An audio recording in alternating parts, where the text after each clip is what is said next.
Olá, meus queridos alunos, tudo bem com vocês? Professor Diego aqui na área. No vídeo de hoje, nós vamos analisar a questão de número 120 do Enem PPL ou Enem Segunda Aplicação de 2020, Caderno Azul. Lembrando, galera, se você está chegando agora no canal, aqui nós temos resoluções completas, hiper detalhadas, totalmente diferente de tudo que você já viu.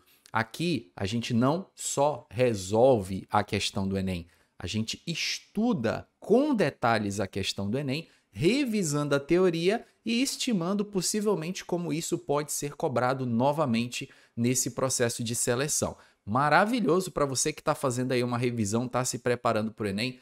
Eu sempre falo aqui, galera, peço a ajuda de vocês no sentido de deixar o like. Muita gente assiste todas as resoluções, mas não deixa um like, não deixa um comentário, não compartilha. Então vamos ajudar essa comunidade a crescer para que eu possa trazer mais conteúdo para vocês. Quando a comunidade cresce, quem ganha são vocês.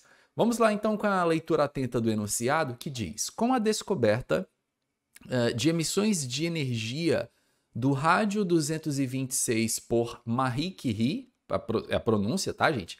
E Pierre Curie, o fenômeno foi denominado radiação alfa ou emissão alfa.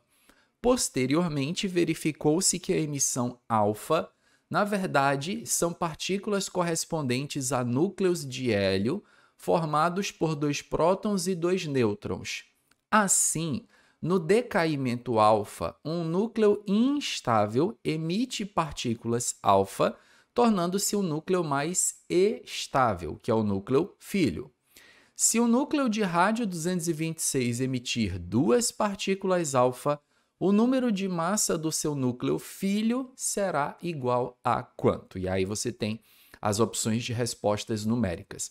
Bom, galera, dá para eu falar muita coisa aqui para vocês nessa questão. Eu tenho certeza que vocês gostam dessa pegada. A gente fala muitos elementos que estão aqui envolvidos nessa questão. Primeiro ponto que eu queria colocar aqui para vocês é essa questão de emitir partículas. Acredito que uma das primeiras coisas que vocês têm que entender aqui é a base do assunto. Por que os elementos eles emitem radiação ou eles emitem partículas radioativas? Isso acontece, galera, com núcleos que são instáveis, tá? Então, primeira coisa que você precisa saber: núcleos instáveis tendem a buscar a estabilidade. E como é que eles buscam a estabilidade? Varrendo o núcleo, dando uma limpada no núcleo, jogando fora aquilo que está em excesso, tirando fora, jogando para fora algumas coisas. Então, essas partículas que são emitidas do núcleo fazem com que o elemento alcance uma estabilidade nuclear. Só que, ao mesmo tempo, enquanto ele está buscando essa estabilidade nuclear, esse lixo, entre aspas, que ele está ali varrendo do seu quintal, são as partículas radioativas. Normalmente, vocês vão perceber, e aí é um detalhe muito importante que os livros normalmente não contam para vocês. E eu vou falar até da questão de isotópica aqui também. O nosso vídeo de hoje acho que vai ficar longo, como todos, né? Enfim. Que é a questão de quais tipos de elementos que emitem radioatividade. Então, por exemplo, vamos pegar aqui a situação do hidrogênio. O hidrogênio, galera, ele tem 3 isótopos na natureza, tá? Ele tem o hidrogênio de massa 1, existe o hidrogênio de massa 2 e existe o hidrogênio de massa 3. Inclusive, é interessante a gente lembrar que esses caras eles são isótopos do hidrogênio. Preciso que você lembre lá da química básica que isótopos são átomos do mesmo elemento químico, aqui é tudo hidrogênio, ó, mesmo elemento químico. Eles têm, obviamente, o mesmo número de prótons, porque o número de prótons caracteriza um elemento químico, é a sua impressão digital, e eles vão ter números de massas diferentes. Ó. Percebam que a diferença de um isótopo para o outro é o número de massa. E, professor, para ser isótopo, o número de massa tem que ser diferente. Sim, galera, para ser isótopo, o número de massa tem que ser diferente. O número de prótons tem que ser igual, mas o número de massa tem que ser diferente. E até um detalhe interessante eu colocar para vocês que muitas vezes os alunos eles estudam a questão das semelhanças atômicas de uma forma muito superficial. Então, tipo, o que são isótopos? São átomos que têm o mesmo número de prótons. Aí você já está enjoado de ver na escola e no cursinho o professor apontar a letra P dos isótopos e falar para você que a letra P lembra prótons, eles têm o mesmo número de prótons e é só isso. Foi assim que você aprendeu? Pois é. Só que eu volto a insistir no ponto, galera. Você está buscando fazer uma prova do Enem, outro vestibular, talvez um curso mais concorrido ou não, não importa. Mas você está buscando uma vaga em que muita gente está desejando aquela vaga também. Se você fizer o mesmo que todo mundo está fazendo, você vai obter o resultado que a maioria está obtendo, que é não conseguir a sua aprovação. Então você tem que pensar diferente, você tem que fazer diferente, você tem que agir diferente, você tem que ir além daquilo que a maioria está fazendo. Pense nisso, tá bom? Aí o que acontece? Eu aprendi na escola que isótopos são átomos que têm o mesmo número de prótons. Ok. Agora, se fosse um verdadeiro ou falso, né? Imagina uma questão estilo NB, que você tem que julgar o item como certo ou errado. Isótopos são átomos que têm número de massa diferente, que precisam ter número de massa diferente. Você julgaria esse item como certo ou errado? Certo. Os isótopos precisam ter número de massas diferentes. Mas eu aprendi que isótopos têm que ter o mesmo número de prótons. Sim, isótopos, para serem isótopos, têm que ter o mesmo número de prótons, mas eles devem diferir na massa, tá? Isso é um detalhe importante. Agora, galera, se a massa é diferente, e todos vocês lembram que o número de massa, ele é caracterizado... Quando eu falo massa, eu estou me referindo ao número de massa, tá? Vocês sabem que o número de massa ele é um somatório do número de prótons com o número de nêutrons. Se o número de massa é diferente, o número de nêutrons também é diferente. Esse primeiro hidrogênio aqui, ó, galera, ele tem 0 nêutrons, tá? Porque ele tem massa 1 e ele tem 1 próton, então 1 mais 0 daria 1. Então ele não tem nêutrons. O hidrogênio, para ter número de massa 2, certamente ele tem 1 nêutron, porque 1 próton mais 1 nêutron dá número de massa 2. E esse hidrogênio de massa 3, ele tem 2 nêutrons no seu núcleo, porque para dar número de massa 3, eu somei 1 próton com 2 nêutrons, beleza? Os isótopos do hidrogênio, galera, eles são os únicos que têm nomes especiais. Isso é até um detalhe bacana de eu falar para vocês, tá? Normalmente, quando você vai mencionar o nome de um isótopo, você fala o nome do elemento seguido do seu número de massa, tá? Como a própria questão aqui do Enem fez, ó, rádio 226. O hidrogênio, ele é o único cara que os seus isótopos têm nomes especiais. O hidrogênio de massa 1, ele é chamado de prótio. Não é próton, não, é prótio, tá? O hidrogênio de massa 2 é chamado de deutério e o hidrogênio de massa 3 é chamado de trítio. Algumas vezes deutério pode ser representado pela letra D, mas não deixa de ser o hidrogênio, tá? E o trítio pode ser representado pela letra T. Todos os demais isótopos é sempre o nome do elemento seguido do seu número de massa. Professor, o senhor estava lendo uma questão sobre radioatividade, o senhor está falando de semelhança atômica, isotopia. O que tem a ver uma coisa com a outra? Tudo a ver. Lembra, galera, se você está buscando resoluções rápidas, aqui não é o lugar, tá? Sou muito sincero com vocês. Você está buscando só a resposta da questão? Procura outro vídeo, tá? Ou já pula para o final. Mas aí, se você está buscando um negócio mais detalhado, diferenciado, você está no lugar certo, assiste o vídeo todinho, tá? Aí outro detalhe que eu preciso falar para vocês aqui. Qual desses hidrogênios aqui, ele é radioativo, é um hidrogênio mais radioativo? O trítio. Por quê, professor? Porque em comparação com deutério e prótio, o deutério também é radioativo, tá, gente? Tanto o trítio quanto o deutério são núcleos radioativos. O prótio, praticamente não. O que acontece é que o núcleo deles, reparem que é o núcleo mais pesado, ele tem mais nêutrons. Vocês vão perceber que, de um modo geral, os isótopos de maior massa daquele elemento são os isótopos radioativos daquele elemento. Então, por exemplo, quando você fala em carbono, o carbono, galera, ele tem basicamente 3 isótopos. Nós temos o carbono 12, nós temos o carbono 13 e nós temos o carbono 14. Lembrando que na hora de dar nome para um isótopo, você pronuncia o nome do elemento seguido do número de massa, tá? Você não precisa falar o número de prótons, visto que o número de prótons é só você ir lá na tabela periódica e dar uma olhada. Então, o carbono ele sempre vai ter 6 prótons, o que varia de um isótopo para o outro é o número de massa. Por isso que você pronuncia o número de massa, tudo bem? Então, aqui ó, é o carbono 12, carbono 13 e carbono 14.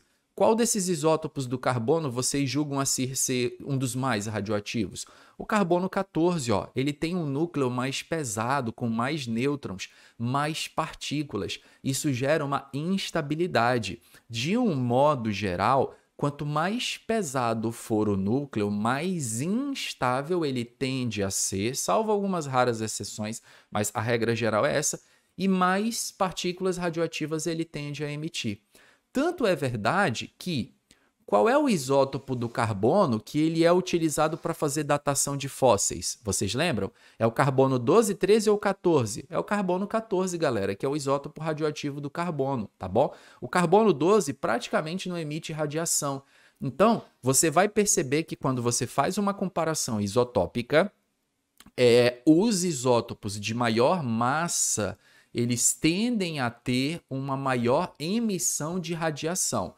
Porque, lembre-se disso para não decorar. Todo mundo decora isso aí, mas você que está aqui no meu vídeo, você está buscando algo a mais, você é um aluno diferente, você não é a maioria.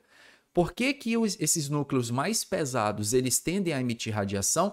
Porque justamente pelo fato deles serem mais pesados, você tem um núcleo ali com muita massa, carregando muitas partículas, isso gera um desconforto no átomo, aí o átomo ele tende a jogar fora algumas partículas para tentar melhorar a estabilidade e com isso ele se torna um isótopo radioativo. Tudo bem até aí, galera? Muito bem. Acho que a primeira parte da aula ficou compreendida, vamos dar uma limpadinha aqui, ó. Segunda parte da aula que eu queria explicar para vocês aqui é sobre a questão das partículas radioativas. Isso que eu estou falando para vocês aqui, galera, em nada afetaria a resolução dessa questão. Mas eu não estou pensando agora no Enem de 2020, eu estou pensando em 2021, 22, 23, 24, 25, que alguma coisa disso aqui que eu falei pode aparecer. E como várias vezes já apareceu e recebo direto comentários de olha, professor, aquilo que o senhor falou numa resolução anterior caiu no Enem e tal, porque a gente faz um estudo sério da questão, tá? Partículas radioativas. Quais são as principais partículas radioativas que você precisa saber, tá? A partícula alfa, ela é representada pela letra grega alfa. A partícula alfa, ela tem número de massa 4 e carga 2. A partícula alfa, ela é constituída de 2 prótons e 2 nêutrons. Essa é a composição dela, tá? E a partícula alfa, ela é o núcleo do hélio, tá? Núcleo do elemento hélio. Como assim, professor, núcleo do elemento hélio? Se você pegar o hélio, galera, o hélio ele tem 2 prótons e 2 nêutrons no seu núcleo. Então, a partícula alfa ela é considerada o núcleo do hélio, tanto que a própria questão fala, né? Correspondente a núcleos de hélio, foi falado aqui no enunciado. E professor, mas a partícula alfa, ela não é o átomo de hélio? Não, a partícula alfa não é o átomo de hélio. Qual que é a diferença do átomo de hélio para a partícula alfa? Vou desenhar aqui para vocês, inclusive, ó, desenhar. Imagina, galera, que isso aqui seja o núcleo do hélio. Ó. Você está vendo 2 bolinhas positivas e 2 bolinhas sem carga. 2 prótons e 2 nêutrons, tá? Se você pegar aqui ó, e colocar 2 elétrons na eletrosfera, isso aqui é o átomo de hélio, porque o átomo de hélio, como todo átomo, tem prótons, nêutrons e elétrons. A partícula alfa é como se fosse o hélio sem os 2 elétrons. Imagina só, você pega o hélio e arranca esses 2 elétrons dele aqui, ó, arranca. E isso é a partícula alfa. Então, a partícula alfa é como se fosse o hélio que perdeu 2 elétrons. Ó. O hélio 2+ é a partícula alfa. Eles têm a mesma natureza, tá? Existe um outro tipo de partícula, que é a partícula beta. A partícula beta, galera, a massa dela é praticamente 0 e a carga dela é -1. A partícula beta, ela é constituída de um elétron, tá? A composição dela é um elétron, tá bom?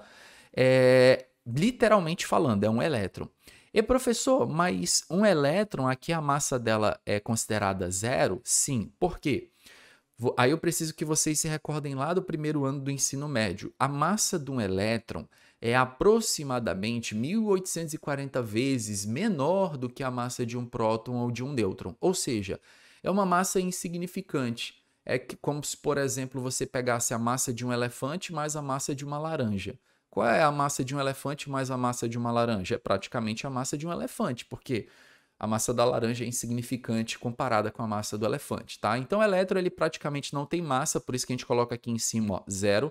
E carga elétrica menos 1, porque o elétron é uma partícula que tem carga negativa, tudo bem? Então, a partícula beta é um elétron.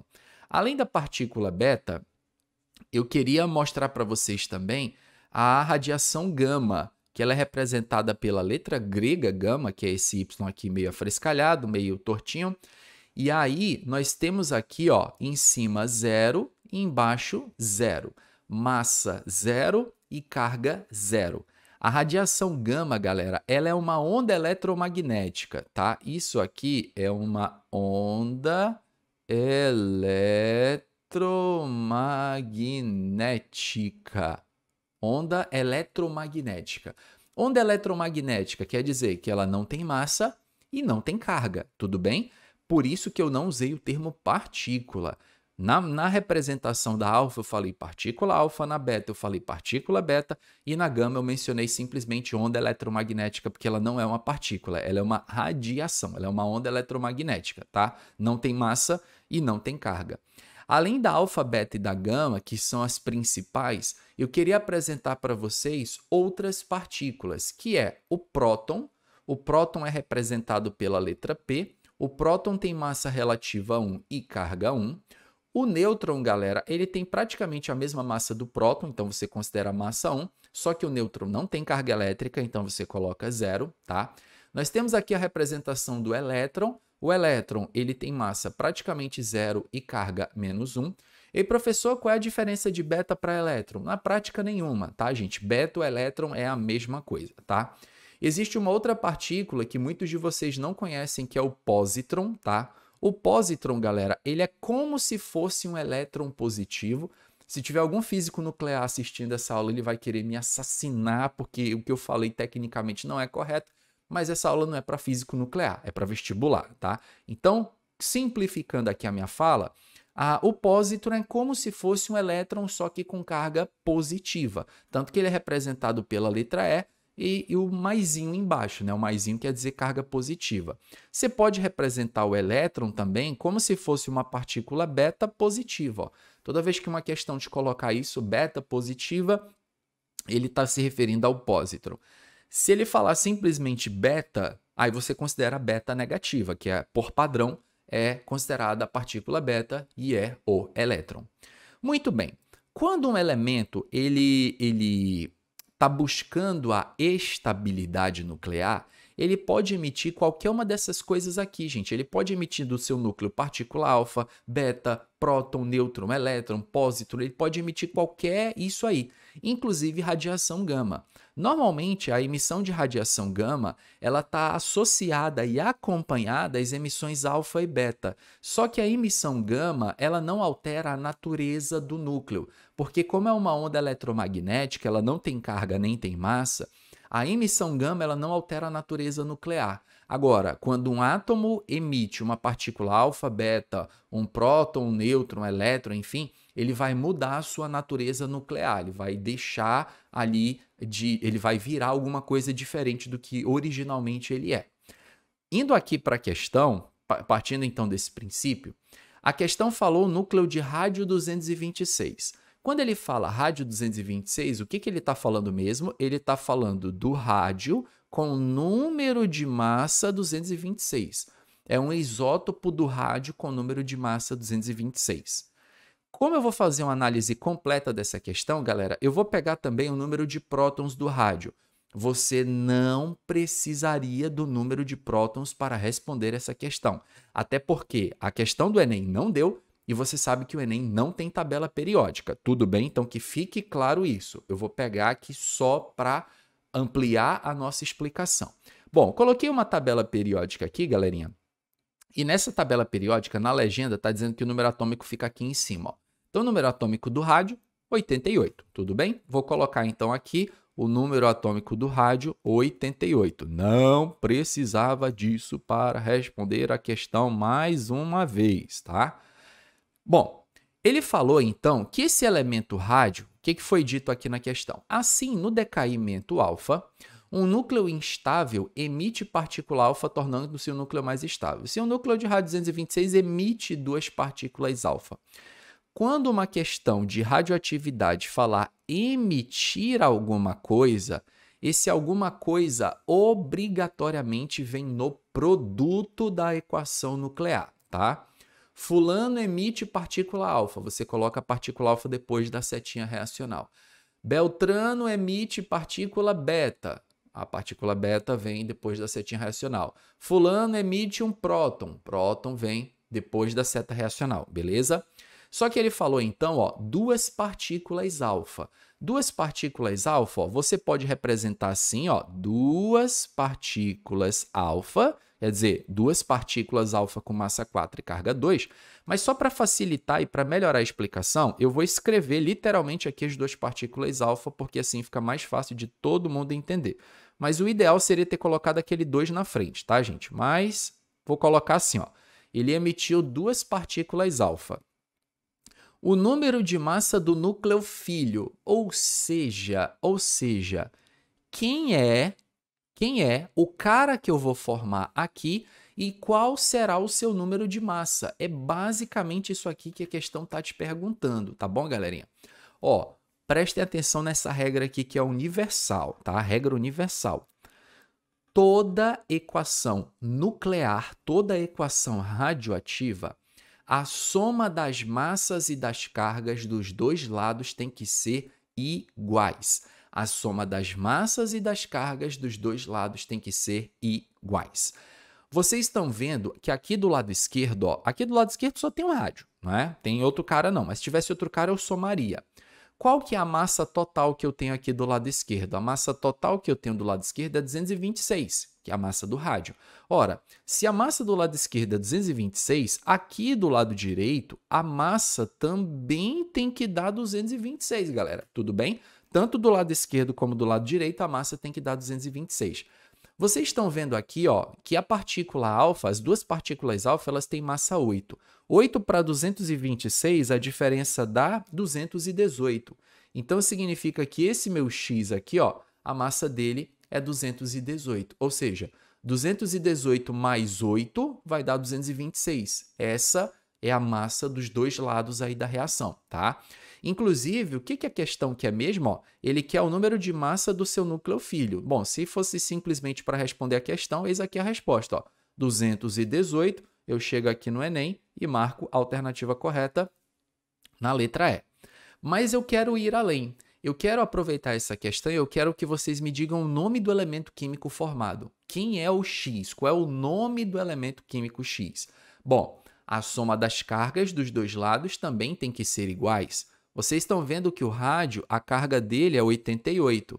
Então, do lado direito, a soma das cargas também tem que dar 88, tal qual o lado esquerdo, tá, gente? Aqui 88, ó. Vocês estão vendo que aqui, ó, a carga das duas partículas alfa já está dando 4, né? 4 para 88 vai dar 84, ó. Então, a diferença aqui seria 84. Bom, como é que você faz para identificar um elemento químico? A gente lembra que um elemento químico não é identificado pela sua massa, mas pelo seu número de prótons, tá? Se fosse um vestibular tradicional com tabela periódica, você ia consultar a tabela. No caso de uma prova como o Enem, provavelmente ele daria para você uma lista com vários elementos ali, o número atômico de cada um deles para você dizer quem é quem. Número de prótons 84. Vem comigo aqui na tabela periódica. Ó. Quem é o 84? Bem aqui, ó. É o elemento químico polônio. Então, isso significa que esse elemento químico aqui, X, formado, ele é o polônio, tá bom? É o elemento químico aí chamado de polônio. Muito cuidado, para finalizar o vídeo, né, gente, que já está longo demais. Muito cuidado para quando vocês estiverem trabalhando com partícula beta, porque a partícula beta tem carga negativa. Então, por exemplo, ó, se eu criasse aqui uma equação para vocês tentarem fazer aí. O carbono 14 emite uma partícula beta e vai gerar um novo elemento químico aqui, ó, X. Quem é esse elemento químico? Qual é o seu número de prótons e o seu número de massa e quem ele é? Como é o nome dele? Vocês garantiriam fazer isso aí, ó? Lembra que a soma das massas e das cargas dos dois lados tem que ser igual? Aqui eu já vou fazer um pouquinho direto, tá, gente? Como a massa aqui do lado esquerdo é 14, aqui a da beta é 0, então a massa do X é 14. Para a soma dos dois lados dá 14. Agora, na carga, cuidado, tá, gente? A soma das cargas dos dois lados não tem que ser igual, então a carga do X tem que ser 7. Porque como a beta é menos 1, ó, 7 menos 1 vai dar 6. Então, a carga dos dois lados está dando 6. O elemento que tem 7 prótons, se você for olhar na tabela periódica aqui, ó, é o nitrogênio. Está aqui em cima, ó, 7 prótons, o nitrogênio. Então, esse elemento aqui, ele seria o nitrogênio, beleza? Gostaram dessa dica, galera, de isotopia, nomes de isótopos que eu revisei com vocês? A gente falou sobre os isótopos do hidrogênio, o que justifica um elemento ser radioativo. A gente revisou as partículas radioativas, né, as principais, inclusive outras que podem ser mais incomuns, mas podem cair.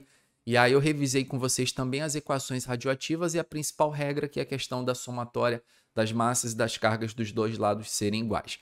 Acho que esse vídeo vale seu like, merece seu joinha, porque é um trabalho feito com muito amor, com muito carinho, com muita dedicação, gente, para trazer para vocês um material diferente na internet aqui, algo que vocês procuram para quem realmente está se preparando de verdade para o Enem, tá bom? Não esquece de compartilhar com os amigos para ajudar nossa comunidade a crescer. Vou ficando por aqui e muito em breve a gente volta aqui com uma nova análise completa de uma questão aí da prova do Enem.